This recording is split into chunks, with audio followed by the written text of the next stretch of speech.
Yo, what's up, y'all? It's Organic here, and welcome back to my channel. It's been like a million bajillion minutes since my last video, but here we are. Anyways, in today's video, I'm going to be showing you all how to tweak the brightness and contrast so that you can get your videos from looking like this to this. Alright, let's hop into it.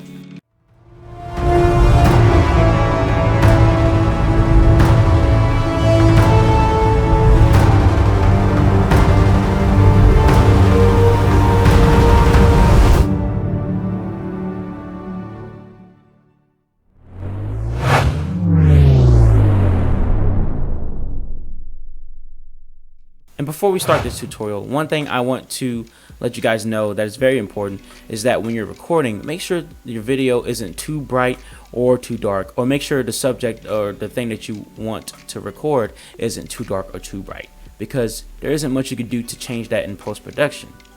If you do try to change it, like increasing the brightness in a very dark area, it will look very faded or have a lot of digital noise in it. Or if you try to increase the darkness in a very bright image, it won't look that good, and it may have been blown out in the beginning, but it will look still blown out after bringing the brightness down. So with that out of the way, let's hop into this tutorial. First things first, we're going to start a new project, and it doesn't really matter what resolution you use for this. Just make sure that it's the same resolution as the video that you're editing. And I'm going to be doing this in 4K 24 frames per second. I might end up changing it later. And you're going to hit OK. Okay, so it took my Hitfilm a bajillion years to open a new project for some reason. I hope yours is much faster. Alright, so the first thing you're going to want to do is to create a new composite shot. You're going to go to Media and hit New, and click on Composite Shot. You're going to have it the same settings as your video. The duration depends on how long your video is. I usually leave mine at 10 minutes 30 seconds because all my videos are usually less than that length, and you want to have as much duration as you can to work with. So I then hit OK. When you're done with all the settings, I'm going to go to the Viewer tab so I can actually see what I'm doing. And just like in the beginner tutorial, I said one of the first things you have to do is to import your footage. So let's do that. Alright, so this footage is from when I used to live in my mom's house. Nice and homey look here. And then what you're going to want to do next is to drag your clip into the timeline. And there it is. Now, there are 3 different methods to editing the brightness and contrast of your image. And the first one, and the easiest one, would be the effect literally called brightness and contrast. So in effects, you're going to search brightness, not BERT like I spelled. You're going to search bright, and then brightness and contrast will pop up, hopefully. And you're going to double click on that, and it'll go into your video.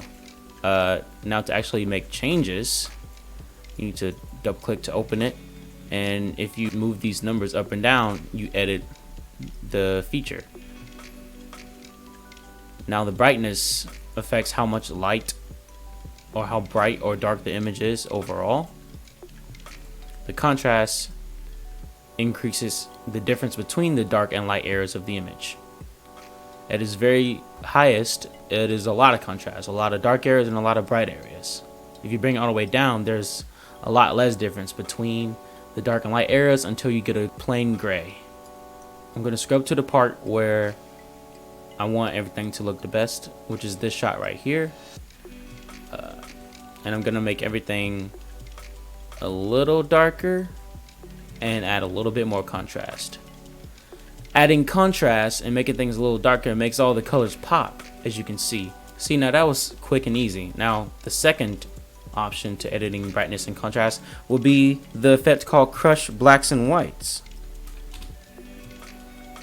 Now I don't know the exact difference between this feature and the brightness and contrast effect, but they do mostly the same thing. Here you can change the value of the blacks in the image, and here you change the value of the whites in the image. The whites is always set to 1 for some reason, even if I reset it. But let's see, if I bring it down, it increases how much white is in the image.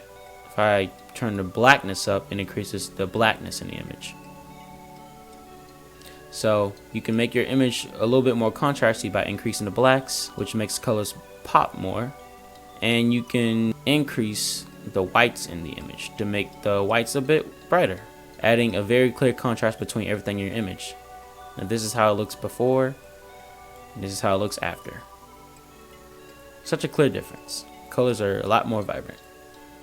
Let's look at the difference though. With the brightness and contrast settings, which I like, is a little bit more natural, than the crushed blacks and whites is a bit more exaggerated. This is what happens if you pair the two settings together. A little bit too much for my taste. But if that's the look you're going for, then go ahead. Now, the last and final effect would be the curves effect. Now with curves, it's a little bit trickier, but you have a lot more control over what you're editing.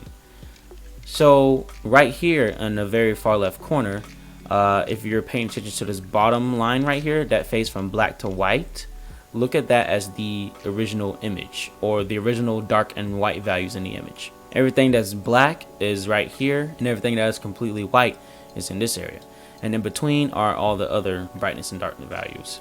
And one other thing, this faded line on the left would be the settings that you changed the image to. So this is the original image, and on the left is the new values that you give it. If I move this the dark area up, it'll increase the brightness in the very dark areas, as you can see, making it more faded. So if I were to move the white value to the left, it'll make everything in this area brighter because it's closer to the whiteness. If I bring it down, it brings everything that is a little brighter, it makes it darker. Now here's where you get to have a lot of control, is that you can add a lot of dots in there. I don't know if there's a max of how many dots, but you can add a lot of dots and move them anywhere you want to get all kinds of crazy different looks. You can really warp your image with this. If you click on this straight line right here, it resets it. And if you click on this line right here, which is a preset, it gives an S curve, which automatically places curved points to the setting.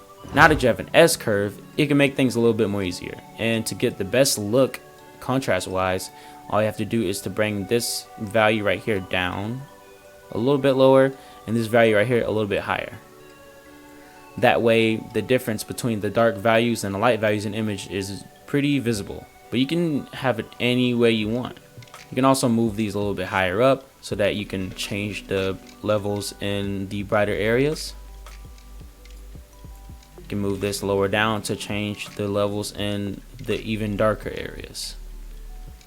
I usually go that route. Again, this is how it looks before, and if I click undo, this is how it looks after those settings. Alright, that's it for this video, folks. I hope you guys really enjoyed this, and I hope that it was super duper helpful for you video editors and filmmakers out there. And I will see you guys in the next one. By the way, in the next one I'm going to be covering color grading, so stay tuned for that. See ya.